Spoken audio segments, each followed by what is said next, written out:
Si maintenant on vient introduire des numéros dans nos cellules au lieu du texte, donc je vais introduire des numéros aléatoirement dans mes cellules. On peut venir aussi évidemment copier comme on a fait avant ces 4 cellules et les mettre en bas, donc CTRL-C, CTRL-V. Ou bien aussi n'oubliez pas que vous pouvez utiliser directement les boutons qui sont en haut. Donc copier, et puis je clique là où je veux coller mon contenu et je clique sur coller. Donc on peut utiliser évidemment les boutons qui sont en haut. Je vais introduire d'autres numéros aléatoirement aussi.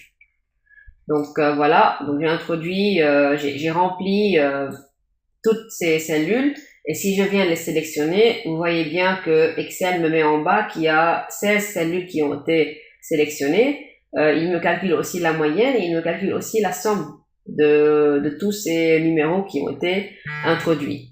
Maintenant, si j'ai besoin de faire une sélection automatique, je peux cliquer dans n'importe où dans ma petite table que je viens de créer, et je clique sur CTRL A. Automatiquement, Excel va venir sélectionner le petit tableau que je viens de créer.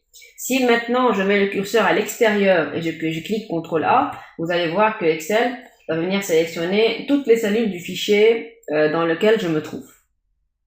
Si maintenant on a besoin de sélectionner une seule ligne et une seule colonne en même temps dans notre tableau, donc tout simplement on sélectionne la ligne voulue, et si j'ai besoin d'avoir en même temps une colonne qui est sélectionnée, je clique sur CTRL et je sélectionne en même temps la colonne voulue, et je viens appliquer le changement que je veux, ou bien CTRL-I pour avoir un texte qui est en italique, ou bien CTRL-U pour avoir le texte, ou bien dans notre cas les numéros qui sont soulignés.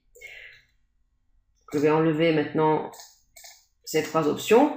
Je vais quand même copier mon petit tableau pour avoir un plus grand tableau. Donc CTRL-C, CTRL-V. Voilà. Donc je l'ai copié plusieurs fois. J'ai obtenu un plus grand tableau. Maintenant, évidemment, lorsqu'on a un très grand tableau, donc c'est fait exprès parce que ce que je tiens à vous dire maintenant, c'est fait parce que vous avez de très grandes bases de données.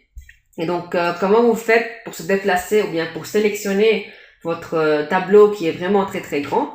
Vous mettez votre curseur à l'intérieur d'une ligne par exemple. Si vous cliquez sur CTRL avec les flèches, donc automatiquement vous voyez votre curseur se déplacer au niveau des coins de votre tableau. Donc là je suis en train de cliquer sur CTRL, flèche droite, flèche vers le bas, flèche vers la gauche, etc.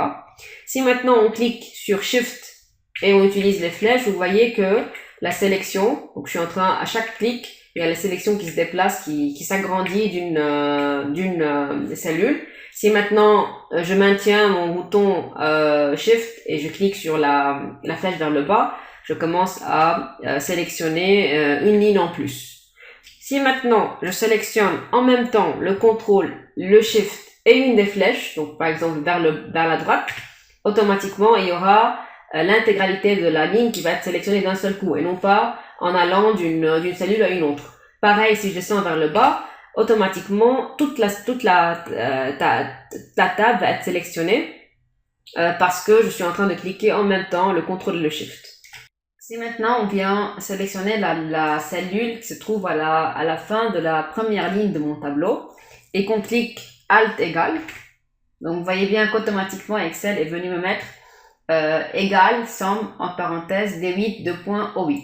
Donc il est automatiquement venu me calculer la somme de tous ces numéros qui ont été introduits dans la ligne de mon tableau. Et vous voyez bien qu'il y a plusieurs critères. Donc ici il y a le critère pour introduire cette fonction, c'est que on doit ouvrir la parenthèse, introduire ou bien sélectionner la première cellule, virgule, deuxième cellule, etc. Donc ce sont les cellules qu'on a besoin de sommer. Vu que là, on n'est pas venu introduire une cellule toute seule, la sélection a été faite selon un groupe de cellules. C'est la raison pour laquelle vous voyez qu'il y a le D8 2.O8. Ça veut dire que la sélection, elle s'étend de la cellule D8 jusqu'à la cellule O8. Donc si je clique Enter, voilà en fait la somme de la première ligne. Si maintenant je sélectionne toute la ligne avec la dernière cellule et que je clique Alt égal, automatiquement il va comprendre que je suis en train de lui demander de me calculer la somme et il va introduire directement la somme dans la dernière cellule qui est vide. Vous voyez, si je viens changer ici une des valeurs, il y a la somme qui va changer ici. Donc, je vais encore changer les valeurs qui sont en bas, donc aléatoirement. Et maintenant, si je viens sélectionner la cellule du bas et que je clique CTRL B, automatiquement Excel va comprendre que je suis en train de lui demander de répliquer la formule qui est dans la cellule qui se trouve au-dessus de la cellule que j'ai sélectionnée. Ça veut dire que vous voyez bien que dans la cellule P10, la formule qui a été introduite, c'est la somme des cellules D10 jusqu'à la cellule O10. Et d'ailleurs, c'est la même formule, c'est la même fonction que la cellule qui était juste en haut, sauf que évidemment, elle est appliquée sur la ligne en question. Donc ça, c'était pour le CTRL B.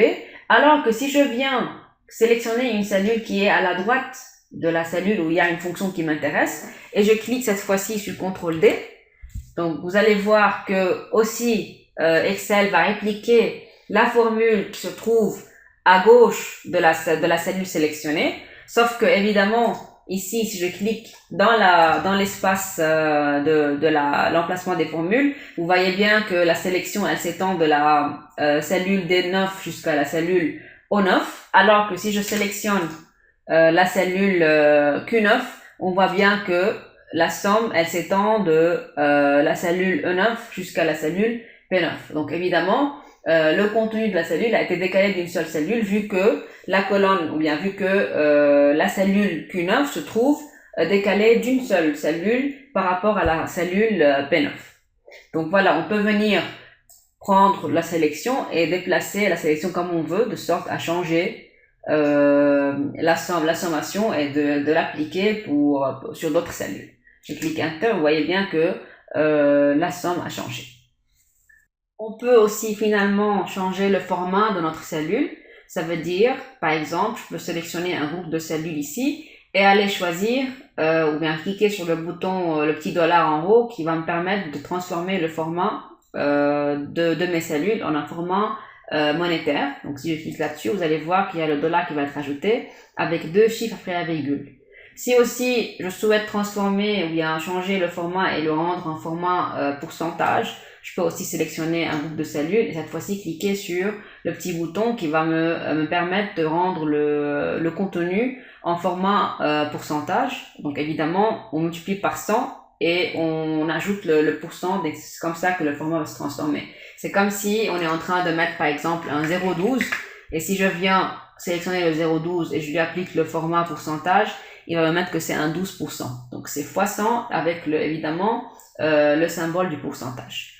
Si aussi on désire avoir un séparateur de milliers, donc si j'introduis un nom qui est vraiment très très grand et je souhaite avoir un séparateur de milliers, je sélectionne la cellule et je clique sur le bouton qui est là. Automatiquement, Excel va venir mettre des séparateurs et vous voyez bien que par défaut, il y a 2 décimales qui sont introduites aussi.